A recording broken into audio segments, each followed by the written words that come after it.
Today we'll be discussing about conversation for workflows. On the platform down below in the navigation bar, you can find for App Marketplace here and search for conversations for workflows. Here it is. You have to install it first.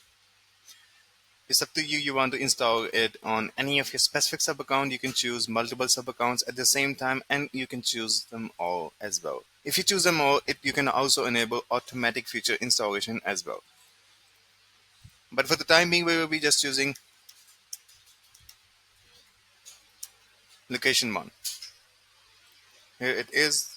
Continue with that, allow and install.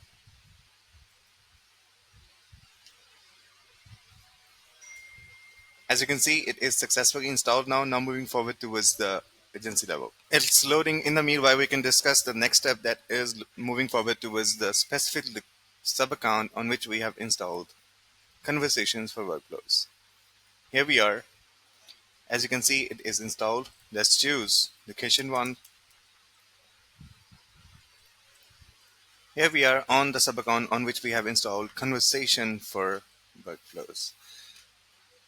Moving down towards the navigation bar, you can find for the automations and create a workflow. Just check on the actions are working correctly or not.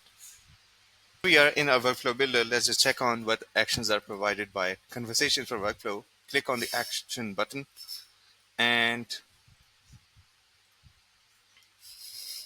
find for conversations for workflows. Here it is. These are the actions provided by conversations for workflows. Have a look. You can create a conversation, get that, delete that. You can send a message, get message, and get last message ID as well. Let's just send a new message. You have to enter the contact ID and the message type as well.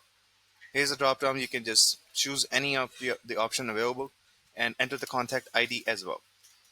Save this action, save the whole, and we will be testing our workflows to set an example for the moment where we'll be choosing any contact and run this test.